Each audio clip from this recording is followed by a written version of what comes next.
এই শোনো না গো, আমাদের পুতুল ডায়েরি চ্যানেলটি সাবস্ক্রাইব করে পাশে থাকা বেল আইকনটি বাজিয়ে দিও please.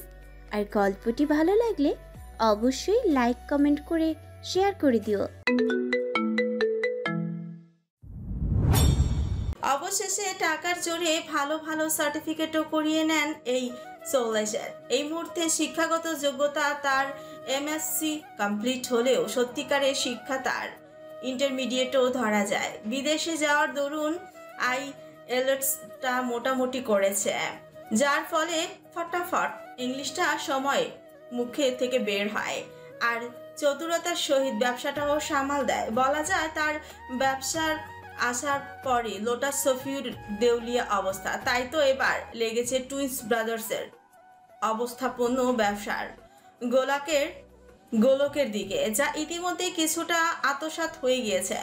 Your choice is so smart. Please pick up your phone. It's ringing.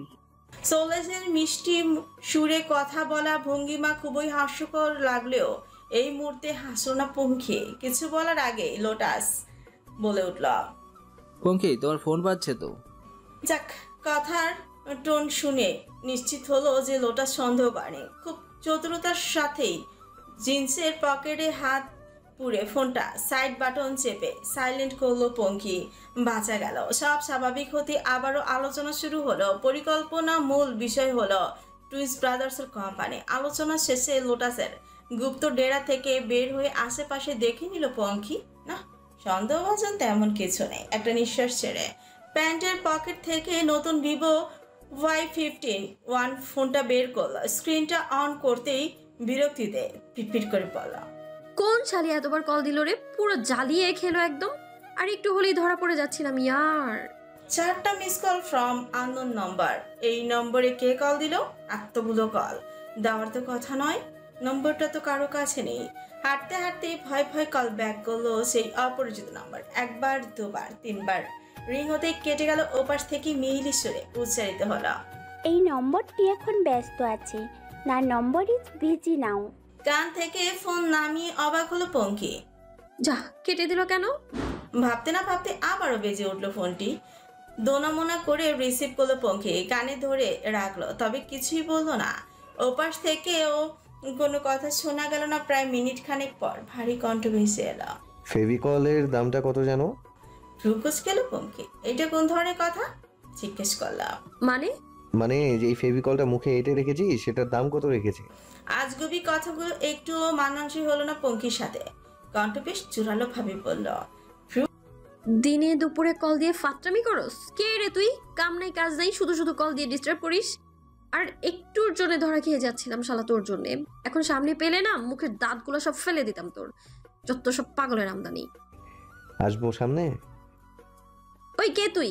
ঠিক করে বলবি কাকে ফোন করেছিস? চৌবাজারে 33 নং লেনের ডাকাতনির কাছে। রুকুস গেল পঙ্খী। কে এটা? আমায় কি করে চিনলো? পঙ্খী এবার মেজাজ শান্ত করে জিজ্ঞেস করলাম, কে আপনি? কিছুক্ষণ নীরবতা। এরপর এক আবেদনী সুর ভাসলে ফোনের বিপরীত পাশ থেকে, শত সহস্র পুঞ্জির ভিড়েও তোমার অস্তিত্ব অনুধাবন করতে পারি আমি। আফসোস, সেই তুমি কিনা সামান্য টেলিযোগাযোগেও আমার স্বর চিনতে পারলে না। কনক্রিটের রাস্তায় চলতে থাকা পা দুটো থেমে গেল পঙ্খের। দৃষ্টি শান্ত। অপর পাশের কণ্ঠে কি সত্যি এতটা মাদকতা ছিল? থোবরানো কণ্ঠে আস্তে করেই বলে উঠল, আয়ুষ বিন চৌধুরী। চোখ বুঝলো আয়ুষ। মুখে ফুটলো এক রত্তি মৃদু হাসি। প্রথম প্রেমের অনুভূতিগুলো এত দারুণ কেন হয় বলুন তো? উত্তর পেল না আয়ুষ। তবে এই অনুভূতিগুলো আয়ুষ সারাটা জনম অনুভব করতে চায় শুধু পঙ্খীর সাথে। আচ্ছা, সম্মতি কি দিবে এই তুবড়ির মতো মেয়েটা? কি হলো, আপনিই তো, তাই না? আয়ুষ আস্তে করে উচ্চারণ করল। পঙ্খী কথা খুঁজে পেল না। কি বলা যায় এখন? লোকটাও তো কিছুই বলছে না, কেমন চুপ মেরে রইল। কণ্ঠ খাদে নামিয়ে পঙ্খী বলল, কিছু বলছেন না যে? শুনছিলাম তাই। আমি তো কিছুই বলিনি, কি শুনছিলেন? এক থমকে যাওয়া কিশোরীর বুকের ভেতর ঢিপ ঢিপ করতে থাকা শব্দ আর মধুর আসক্তিযুক্ত ভারী নিঃশ্বাস। কি মারাত্মক কথা! আয়ুষ কি জানে পঙ্খী যে ঘায়েল হচ্ছে?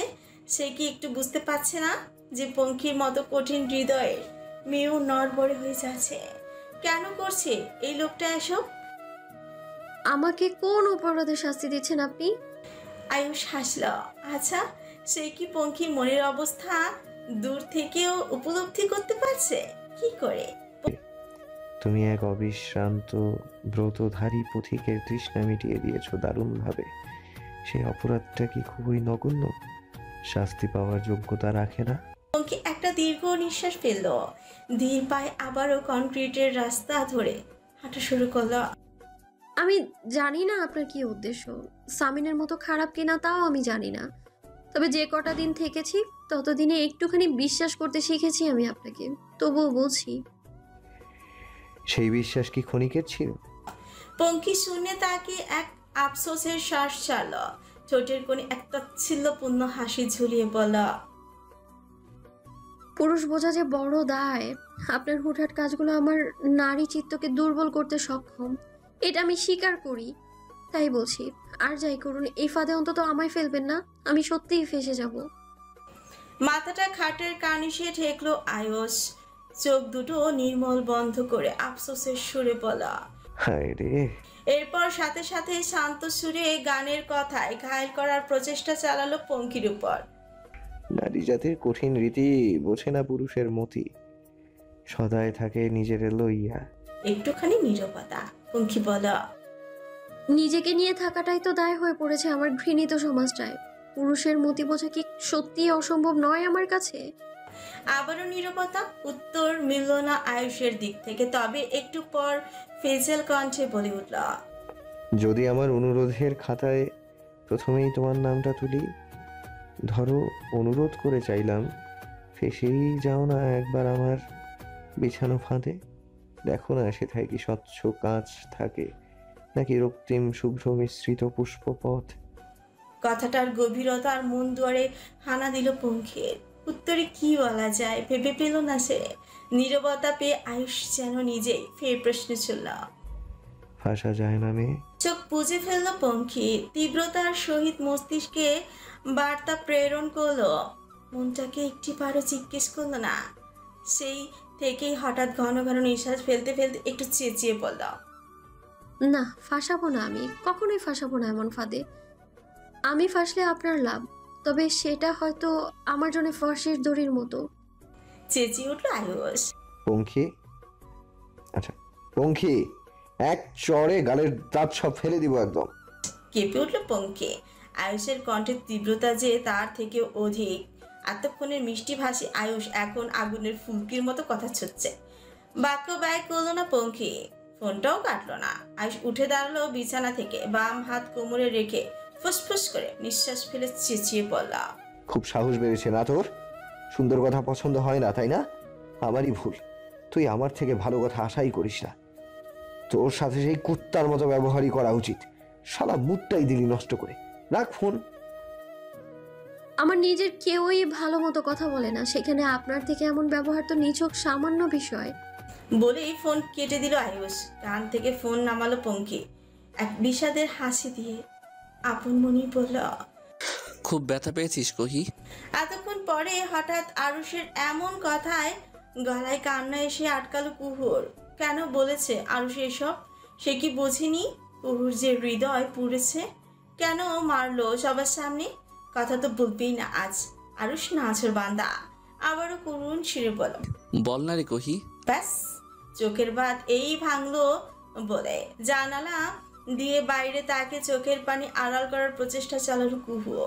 তবে ব্যর্থ সে। ঠিকই আরুষের সন্ধানে চক্ষু ধরে ফেলেছে প্রিয়তমের অস্ত্র। ডান হাতের স্টিয়ারিং ঘুরিয়ে বাম হাত দিয়ে কুহুকে টেনে নিজের বুকে ফেললো আরুষ। আকস্মিক এমন হওয়ায় কুহু বুঝতেও পারেনি। যখন বুঝলো তখন সে আরুষের এক হাতের বন্ধনে আরুষ এক হাত দিয়ে পেঁচিয়ে নিজের সাথে চেপে রাখলো কুহুকে। হাতটা হালকা উঁচিয়ে কুহুর মাথাটাও লাগালো নিজের বুকে। নড়ার চেষ্টা করলো কুহু, তবে থেমে গেল আরুষের কাণ্ডে। আরুষ টান টান চারটে চুমু খেলো কুহুর কপাল সংলগ্ন মাথার সিঁথিতে। পঞ্চমবার নিজের উষ্ঠদয় বেশ কিছুক্ষণ ছুঁয়ে রাখলো সেখানটা। এরপর কুহুর মাথার পেছন দিকে হাত দিয়ে মাথাটা চেপে ধরল নিজের বুকের বাপা জোরে কাতর কণ্ঠে বলল, আমার বুকটা খুব পোড়াচ্ছে রে কহি, খুব পোড়াচ্ছে। আহ! কুহুর বুকটা কেন থাপ করে উঠল? নিজের ভেতর কণ্ঠ কেন অনুভূতি হলো? আরুষের বুক পুড়ল। তার কি? কিচ্ছু না তো। আনমনে নিজের কাপা কাপা ডান হাতটা রাখলো আরুষের বুকের বাঁ পাশে। সাথে সাথে ঝড়ের গতিতে ব্রেক কষল আরুষ। ভয় পেল কুহু।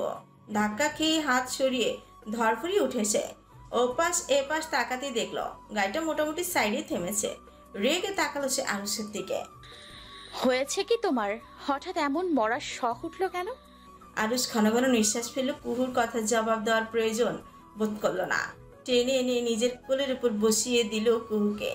দুপাশ দিয়ে তার কোমর আঁকড়ে ধরে গলায় মুখ গুজলো আরুষ। কেঁপে উঠল কুহু। সারা শরীরের শক্তি ক্ষয় বোধ হয় হয়ে গেল শ্বাসকার্য। সে তো গলায় এসে আটকেছে। ওই যে আরুষের শীতল উষ্ঠ বারবার ছুঁয়ে দিচ্ছে কুহুর নরম গলায়। কুহু অনেক কিছু বলতে চেয়েও পারল না। সারা শরীরের সাথে সাথে কণ্ঠস্বরও যে কাঁপছে অনবরত। তাকে আরো এক ধাপ ঘায়েল করলো আরুষের বাচ্চাদের মতো করে বলে ওঠা মাতাল কণ্ঠের কথা। তুই কেন আমায় একটু বুঝিস না বলতো? কেন তুই হৃদয়ের চোখ দিয়ে আমার ভেতরে জ্বলন্ত অগ্নিশিখা দেখিস না? কেন সেই হৃদয় পোড়া গন্ধ নাকে লাগে না তোর? বলবি একটু? আমি আর পারছি না গোপনে ভালোবেসে সামনে অভিনয় করতে। কি করব আমি বল, বল না তুই। কুহু দিশ হারালো। কি করবে এখন সে? আরু শিবা এমন কেন করছে? ভালোবাসে বলছে আরুষ কাকে? এই কুহুকে নাকি তার এই গার্লফ্রেন্ডকে? বেশ কষ্টে গলা দিয়ে স্বর বের করলো কুহু। কি করেছি আমি?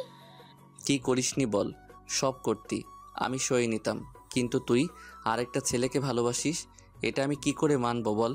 এটা মানা আমার সাধ্যের বাইরে। কেন করলি এমনটা তুই? আমি কি নিজেকে প্রকাশে ব্যর্থ হলাম? কেন আমায় একটুখানি বুঝলি না তুই? কেন ওই ছেলেকে প্রপোজ করেছিস? আমি কাউকে ভালোবাসি না আরুষ ভাইয়া। আর ওকে আমি প্রপোজ করেছিলাম দুষ্টুমি করে, ফ্রেন্ডদের দেয়ার ডেয়ার ছিল মাত্র। কিন্তু ও যে এটা সিরিয়াসলি নেবে তা আমি বুঝিনি। তড়িৎ গতিতে মুখ তুললো আরুষ। কুহুর চোখে দৃষ্টিপাত করে জিজ্ঞেস করলা, সত্যি তুই ওই ছেলেটাকে ভালোবাসিস না?